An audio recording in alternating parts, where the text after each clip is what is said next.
Magandang umaga! Kumusta po? Narito po ulit ang update natin para sa lagay ng ating panahon. Ngayong umaga po ng August 23, 2026. Sa ngayon po ay 3 bagyo ang nasa karagatan pero ang mga ito ay walang direktang epekto sa ating bansa. Pero ang dating bagyong Neneng na nasa labas ng PAR ay patuloy pa rin po nito na nahahatak ang habagat na siya po ngayong nakakaapekto lalo na po sa kanluran ng Luzon.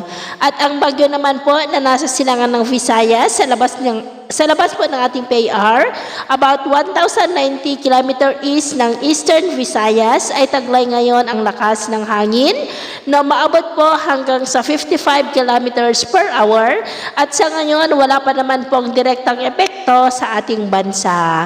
Ang bagyong Saudel naman po na nasa silangan ng Luzon, about 2,250 km east ng Cagayan, ay maituturing na po na super typhoon at taglay na ang lakas ng hangin na maabot na po hanggang sa 205 km per hour at kumikilos pa west, northwestward habang mas pinapalakas po nito ang habagat at posible na makapasok sa ating area of responsibility mamayang gabi o bukas ng madaling araw at tatawagin na po sa local name na Bagyong Obet at posible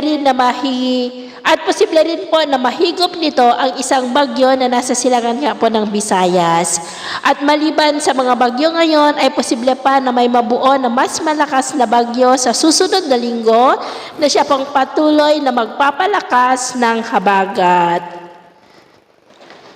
At sa lagay naman po ng ating panahon, ngayong madaling araw ay maayos naman ang panahon sa malaking bahagi ng bansa, lalo po sa silangang bahagi.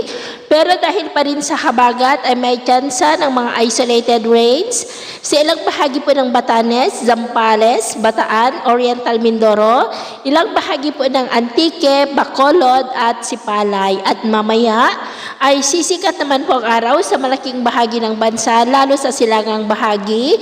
Pero dahil pa rin sa habagat ay asahan ang maulap pa rin po na kalangitan with isolated rains sa ilang bahagi ng Zambales, Bataan, Batanes, Ilocos Region, Metro Manila, ilang bahagi po ng Rizal, Cavite, Mindoro, Antique, Sipalay, Hinubaan at dyan po sa may Tagbilaran. At mamayang hapon, mas maraming lugar ulit ang makakaranas ng mas maulap na kalangitan with isolated rains, lalo na po dito sa Luzon at Western Visayas. Kaya mag-ingat pa rin po tayo sa mga banta pa rin ng mga pagbaha at pagguho ng lupa.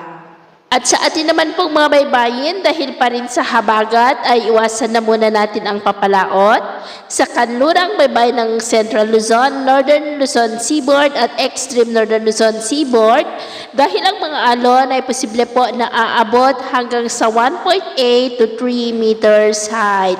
Kaya hanggat maaari ay iwasan na po muna natin ang papalaot dyan sa mga may kulay pula para mas makaiwas sa mga sakunang pangkaragatan. So, yun po ng latest update natin sa araw na ito. At ako po muli si James na nagsasabing sa kahit anong pagsubok po na darating sa ating buhay, huwag po tayong mawawalan ng pag-asa. Thank you and God bless!